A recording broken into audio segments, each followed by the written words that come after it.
Hello everyone, welcome back.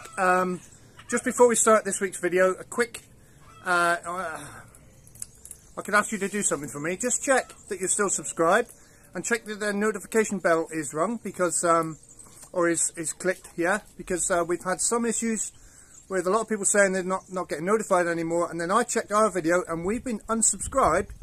We didn't do it, it's just happened from 2 or 3 channels that we used to follow. So yeah, go through your subscriptions and don't forget to click like on our little ding and yeah, do the subscription and notification thing and all that stuff. Anyway, This is what happened this week. So this week, unfortunately, Max catches a snake. We're also cleaning out the pond. And we're laying the first blocks to the pig house. No, the first blocks to the goat house. We have lots of shenanigans going on with the goats, sunning themselves, and still no more babies from you. Or still no babies from you. Hey, Brigitte, where's your babies? So please keep watching for all that and more.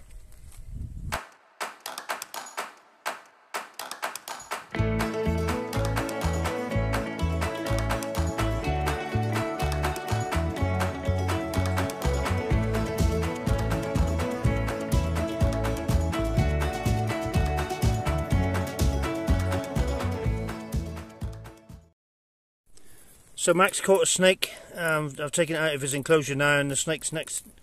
Well, put him underneath these bushes next to this big rock. Plenty of places for him to go. Hopefully he'll be alright. He doesn't look damaged, so we'll see how it goes.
So there we go, cleaning the pond, part 1.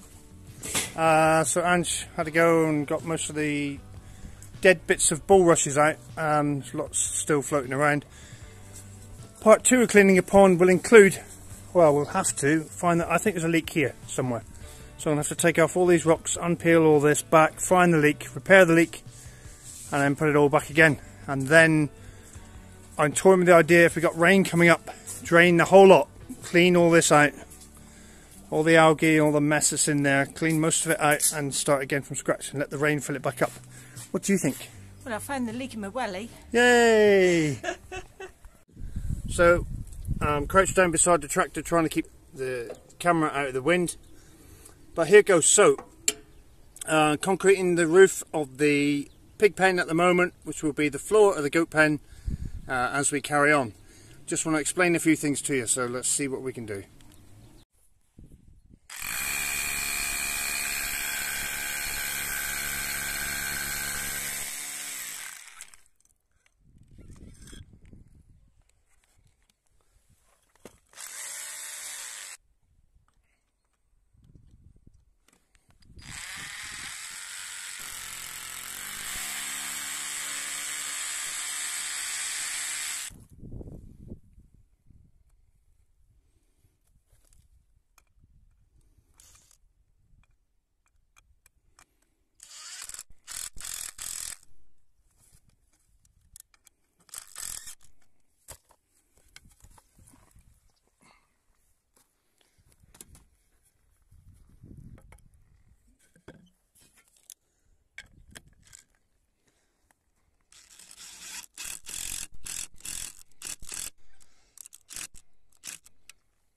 So, as every YouTuber will tell you, as soon as you start filming, it gets windy.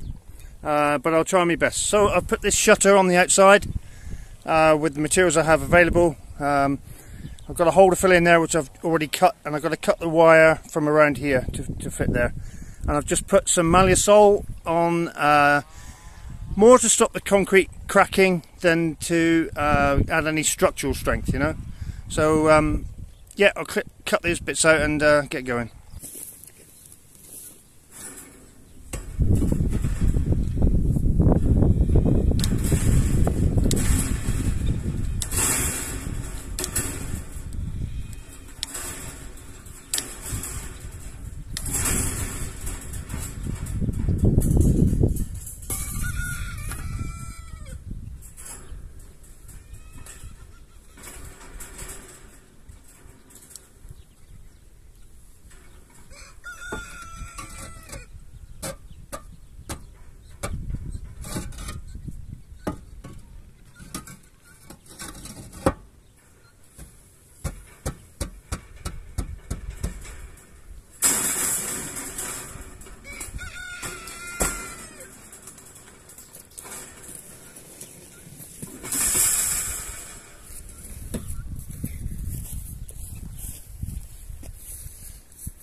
See, I told you it was windy. So, slab done. I've still got the edge to do. Hang on, I'll show you. Yeah, like I was saying, I've still got to finish this edge. I'm going to need to put a row of something along here, or maybe a shutter along here. So another mix of concrete to go in here, but I can join that in. There's not a problem, because now this is on top of the wall. So having a seal, you know, so this is all waterproof concrete now. So that will make the roof waterproof, and then I can build a blockwork from here up. I'll strip the shutters tomorrow, and I'll show you how I kept the shutters on there as well. What are you doing, Wilbur? What are you doing? I'm not a rubbing post. What are you doing?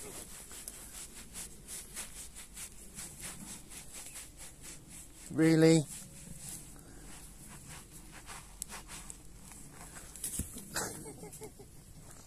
You nutter. Right guys, we're here. The slab is done, yeah? I'm just going to strip it now. I'm going to show you how I've done a cantilever shutter system. So we had this board, which is about 20mm-ish thick. So what you do is you have a support fixed in the middle, yeah, into the concrete, and a space there, the same thickness as your piece of wood. Yeah, so when you pull this in, as you can see, this is slightly curved because it's applying pressure to this to hold it in place. So I've got 3 of them on this side. I didn't bother with the ends because this didn't bend over that length, it's just screwed through this end here. But yeah, 3 cantilever supports to hold that piece of shuttering in place. I know it's only a piece of rough old pine, but that's all I had. And same on this end, I had a prop from here to there.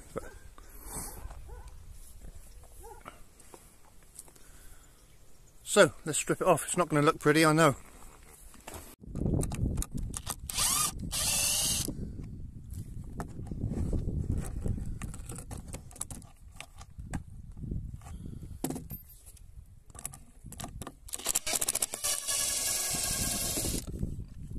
Don't want to drop them because the pigs will eat them. Get off.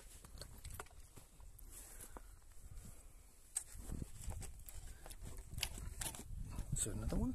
It must be. Aha.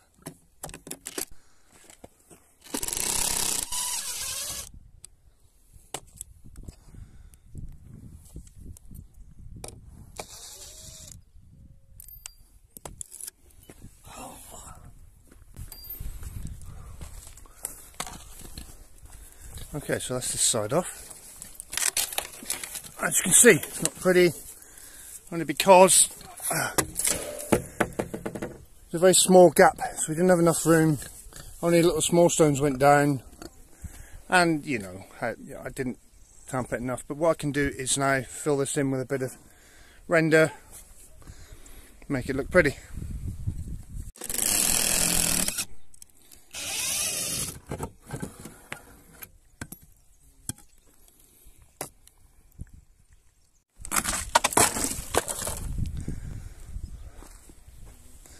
There, as suspected. I didn't leave a very big gap here. Yeah, these are the ends of the tijolero.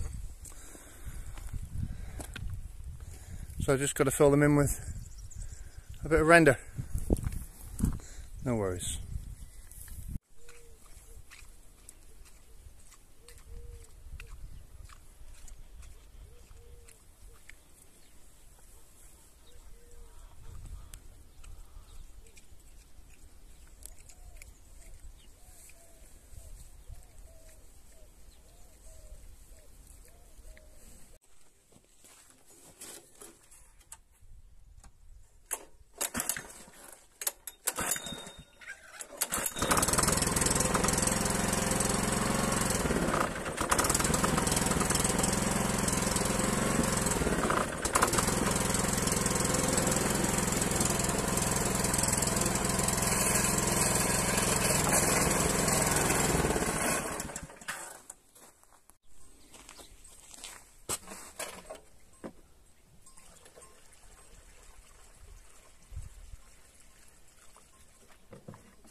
What you doing, Cindy?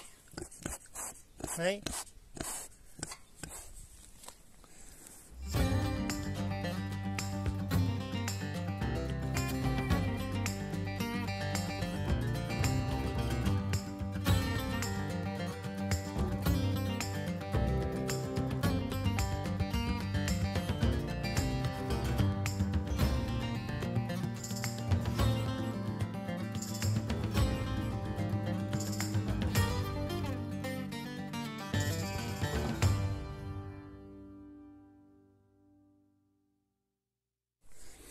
So there we go, that's what two mixes of deer, 3 rows of blocks around most of it.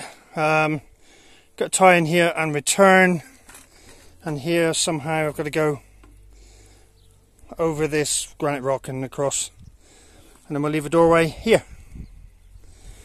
Just filled in a bit, it was a bit low there, I run out of concrete basically, so I've added another 30 or 40 mil on there. But yeah, there we go. So another, I'd say 6 rows, then we put the roof on.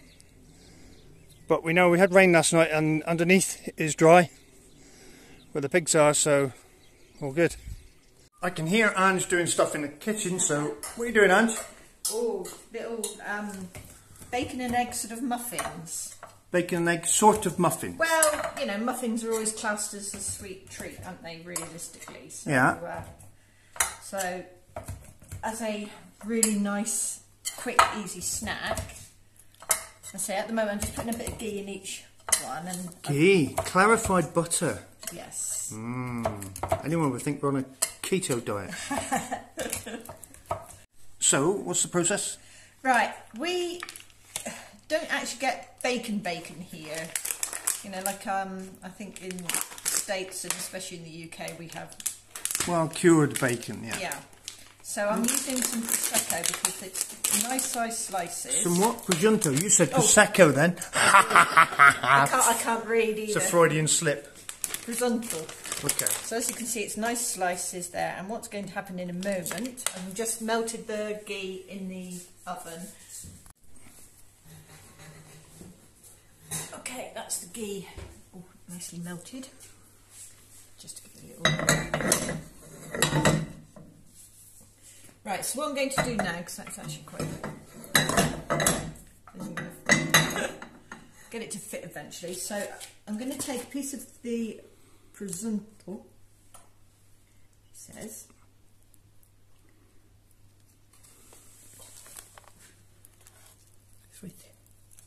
It's very thick, but that's okay, and it sticks to.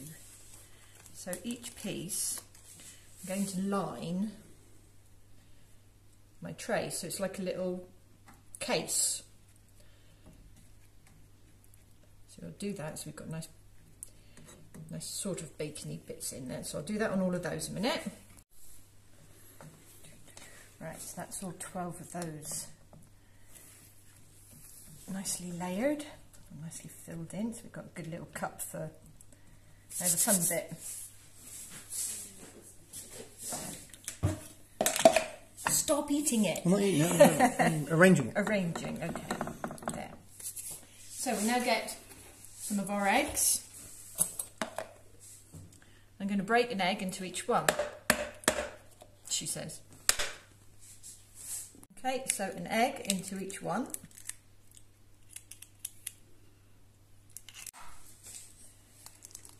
Whoa.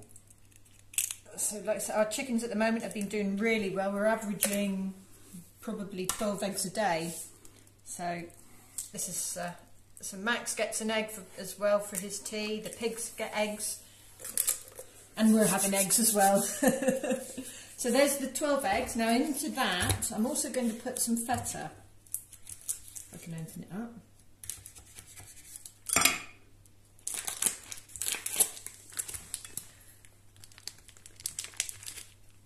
So I'll crumble a bit of feta on the top as well. Whoa. How much? We said a bit. It is a bit.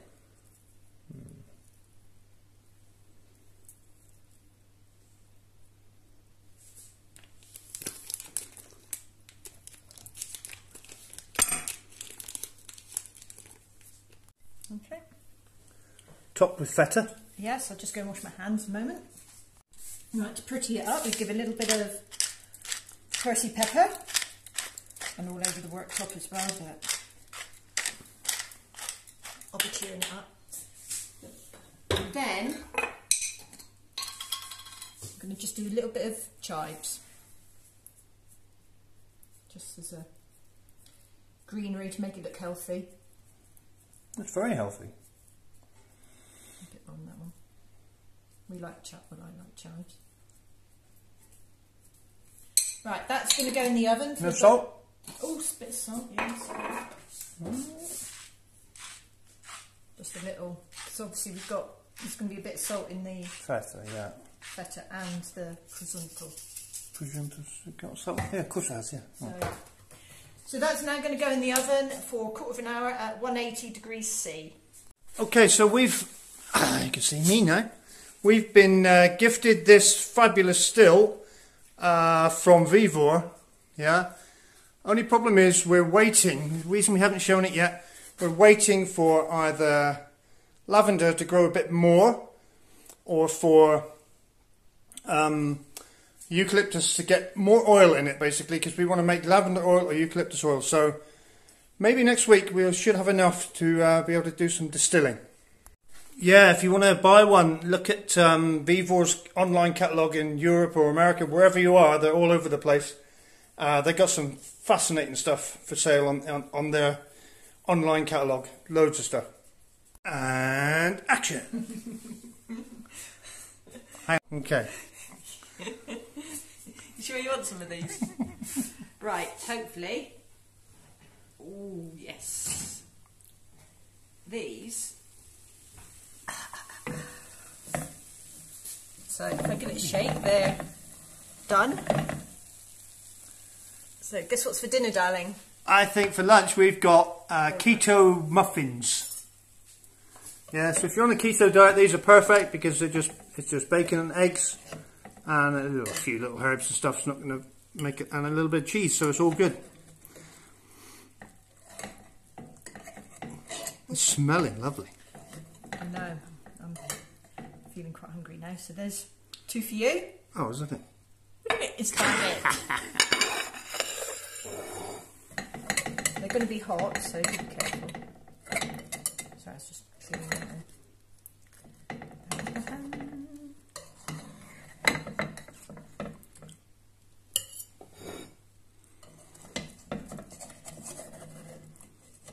These are also nice cold as well, so they're quite a nice little snack thing. Keep in the fridge if you get to the munchies later on. Cool. Okay, moment of truth. Well, oh, no yolk in that bit. Oh. Is it hot? No, really good. Don't sound so surprised. We should have done these earlier. Look at that.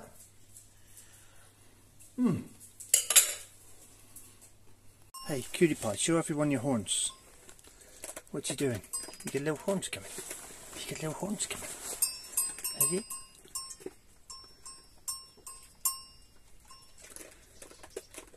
Georgie.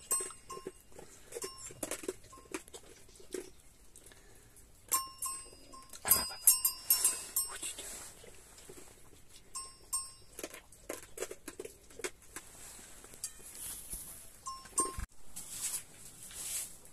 So, this is our trusty chipper, 200cc petrol engine in it. And what happens was this piece here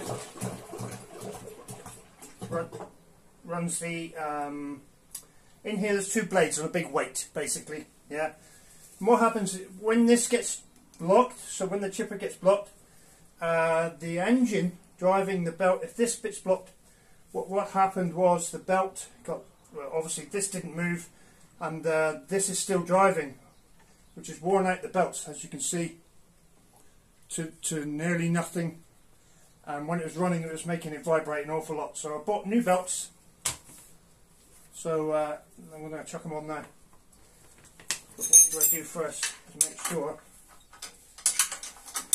So to adjust them, you move the engine, as you can see, forwards and backwards. Hopefully I've got the right belts, but scarily it's looking like they're going to be really tight. I mean, super tight, that's not right. So I got a belt with the numbers that match up to the original belts, and where is it? Here. Originally I got 13 by 865 Li, and they were way too long, so I got ones that I thought were a similar length. Obviously I'm wrong, because there's no way that's going to fit on there, as you can see. It'll be tight if it is. We'll try it again, but I can't see that.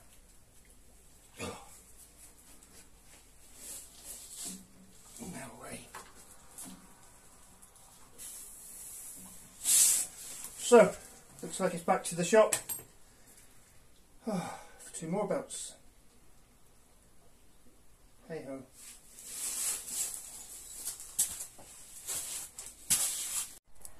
So that's it from us this week, guys. Thanks for watching. Just having a quick cup of tea in the evening sunshine, well, afternoon sunshine. Yeah. And Squinting a bit. Squinting a bit. Thanks for watching. Thanks for your likes, subscribes, and ringing that notification bell. Ding ding. And don't forget to check your subscription. Don't forget your notifications and subscriptions. Like we said at the start, we've had a few problems, but I'm sure others have too. Yeah. Anyway, see you in the next one, guys. Bye. Bye.